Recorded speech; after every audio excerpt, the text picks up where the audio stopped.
Alors, dans cette vidéo, on va voir comment rechercher un élément dans un tableau. Ça pourrait être pour trouver la position d'un élément dans le tableau pour le retirer. Ça pourrait être par exemple, de voir si on pourrait essayer de trouver un objet dans un tableau, si on a une liste d'objets, puis essayer de l'afficher ou trouver ses points, etc. Ou si on a un tableau de score, on pourrait essayer de trouver l'élément le plus petit ou l'élément le plus grand, etc. On va faire ça. Comment on pourrait faire ça? Fait que là, j'ai fait 3 tableaux différents. Un tableau avec des mots, un tableau avec des nombres, puis un tableau avec des objets au pluriel.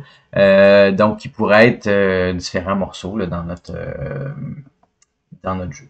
Donc, on va commencer par le plus simple. Le plus simple, ça serait de dire, moi, j'aimerais trouver la position de tomate dans mon tableau de. Pour ça, je vais arrêter ça ici. J'aimerais, on va rechercher la position de tomate dans la liste. Puis vous allez voir, ça va être le même processus. Pour cette vidéo-là, puis les prochaines vidéos, quand on veut filtrer, rechercher, on va toujours utiliser la boucle for. Il y a plusieurs autres méthodes qui permettent d'être plus efficaces, mais la boucle for, elle vous permet de tout faire. Donc, c'est une bonne idée de garder ça en tête. Donc là, j'aimerais avoir la position du mot tomate. Donc, on le sait, nous, que tomate, c'est à la position, à l'index numéro 2, parce que ça commence à 0. Mais, admettons que j'ai 10 millions d'éléments, ben, je vais chercher jusqu'à temps que je le trouve. Puis, fait que là, je vais me faire une position. On va le mettre à nul pour l'instant, parce qu'on n'a pas trouvé de position nulle, ça veut dire rien du tout. Fait que je vais dire for, comme ça. Puis, let i égale 0. I est plus petit que mon tableau de mots point length i plus. Donc, première des choses, je récupère un mot à la fois. Let mot est égal tableau de mots crochet i. Donc, le crochet permet de récupérer l'élément à la position donnée. Donc, ici, ce que je vais faire, c'est que je vais passer au travers de chaque, et du moment que je vais trouver le mot tomate, ben, je vais arrêter de chercher. Je vais dire si mot égal à tomate. Ben là, ma position, c'est quoi? C'est ma variable i. C'est ça que c'est ce que c'est la variable i. Donc, ma variable position est égale à i. Puis, j'aimerais arrêter ma boucle à ce moment-là. Donc, une instruction en JavaScript qui permet d'arrêter une boucle for, c'est break. Ça veut dire, oups, ça va s'arrêter. Puis, donc la boucle, on va sortir de la boucle tout de suite sans se rendre jusqu'à la fin de notre liste. Fait que maintenant, je vais faire console.log de position. Puis, on devrait avoir 2 à l'intérieur de ça. Au live, je vais déplacer ça ici. Et là, j'ai bien 2 ici. Si je cherche cette fois-ci poivron, ben poivron, c'est 0, 1, 2, 3, 4. J'ai 4 maintenant. Donc, je suis capable de récupérer la position d'un élément. Admettons, si je voulais retirer cet élément-là, ben, ce que je pourrais faire, c'est de dire, OK, je vais aller tableau de mots, point splice à la position qui m'intéresse, puis je veux retirer un élément. Donc, splice, on se rappelle, ça permet d'enlever des éléments d'un tableau. Là, je vais aller chercher à l'index, puis comme ça. Fait que maintenant, si je regarde tableau de mots, ben, maintenant, j'ai plus poivron, j'ai poireau. Si je voulais enlever tomate, comme ça, ben, je vais chercher jusqu'à temps que je trouve tomate, puis ça va retirer tomate de ma liste. Donc ça peut être pratique si vous avez des questions ou si que c'est une banque de questions puis le joueur vous voulez pas que le joueur réutilise une même question une deuxième fois, ou vous enlevez des morceaux d'une liste de cette manière-là. Pour rechercher, on peut rechercher autrement. Donc là, c'est une manière. On pourrait chercher un élément pour l'enlever ou juste voir s'il existe. Moi, ce que j'aimerais, c'est trouver, par exemple, l'élément le plus petit dans mon tableau de score, par exemple, ou le plus grand. J'aimerais trouver le plus grand score dans ma liste. Alors, ce que je pourrais faire, c'est le même principe. Let élément plus grand est égal à 0. On va commencer à 0. Donc, c'est sûr que le score va toujours être plus grand que 0. Puis, à moins que vous ayez des scores négatifs dans votre jeu, on va dire for i comme ça. Puis, je vais dire tableau de nombre comme ça. Puis, je vais avoir un score comme ça. Donc, je passe au travers de tous mes éléments.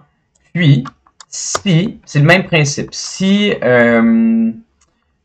mon score comme ça, si le score est plus grand que mon élément plus grand, donc si c'est plus grand que 0 pour l'instant, ben mon élément le plus grand est égal à mon score. Ça veut dire que si c'est plus grand, ça veut dire que je l'enregistre temporairement. Si c'est pas plus grand, on va passer à l'élément suivant dans ma boucle. Donc, une fois que ça c'est fini, ben maintenant, je devrais être capable d'avoir trouvé l'élément le plus grand dans mon tableau. Console log élément le plus grand. Et là, j'ai trouvé 34. Est-ce que c'est ça?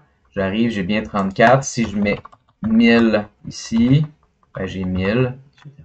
Si je voulais trouver l'élément le plus petit, ben ça serait le même principe.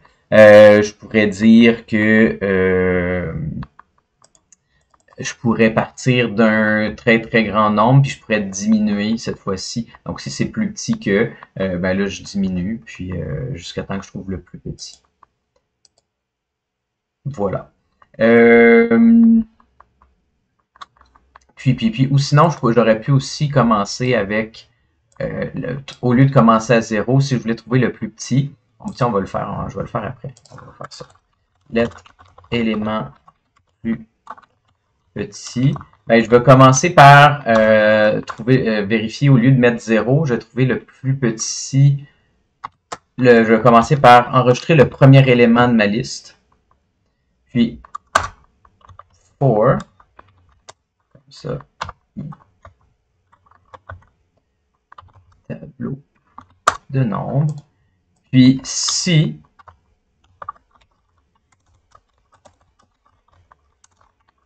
comme ça, si on va mettre un score, c'est un score qu'on récupère des fois. Si le score est plus petit que l'élément petit, ça veut dire qu'au début, ça va être la même chose, donc ça ne va pas être plus petit. Élément plus petit est égal à score. J'ai-tu mon plus petit chiffre? Non, parfait. Donc, au début, ça va être pareil. Après ça, je suis ici. Ensuite, quand je vais être rendu à l'élément suivant, ben, je vais aller chercher est-ce que c'est plus petit? Si oui, je l'enregistre. Puis à la toute fin, console.log, l'élément le plus petit. Donc maintenant, j'ai trouvé 5. Ça devrait être l'élément le plus petit de mon tableau. Si je rajoute 3, ben ça devrait être 3 le plus petit. Donc c'est une manière de faire. En fait, au lieu de commencer à 0, j'aurais pu commencer avec le premier élément de mon tableau aussi. Ça reviendrait au même. Puis je peux comparer tous les éléments comme ça. Voilà. Comme ça. Comme ça.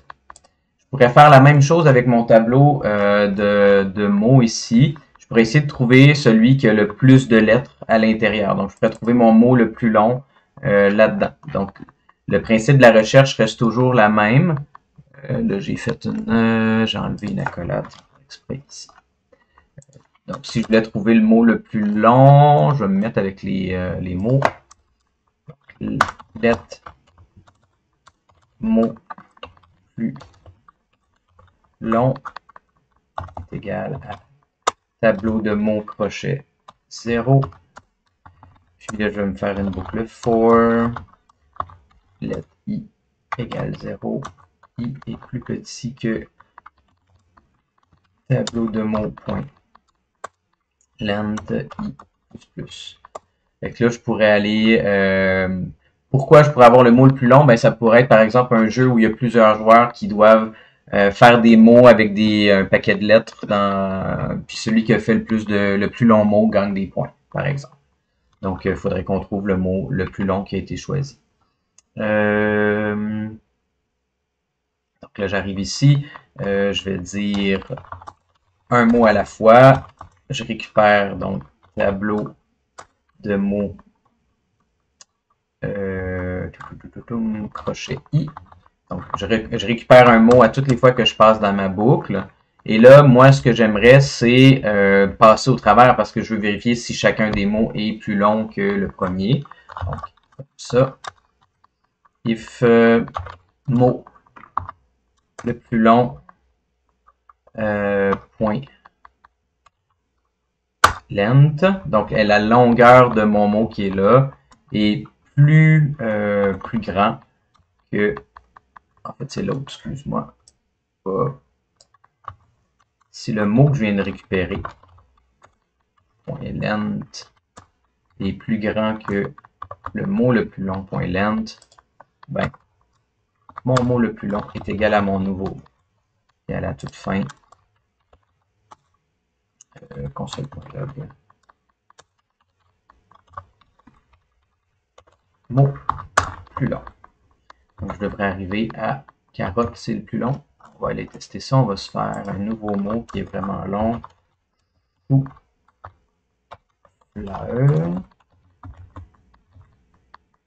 Puis si je le déplace, le mot il devrait continuer à être le plus long. Donc, peu importe où je le mets, il est capable de trouver chou-fleur par la suite. Donc, c'est comme ça qu'on cherche au travers d'un tableau. Si j'ai un tableau avec des objets, c'est un petit peu plus... il y a un élément de difficulté plus grand parce que là, par exemple, si je voulais trouver le nom le plus long là-dedans, dans mon tableau d'objets, ben là, un objet, c'est pas une longueur, donc je dois accéder à la propriété de l'objet aussi au fur et à mesure. Qu'est-ce que je veux dire par là?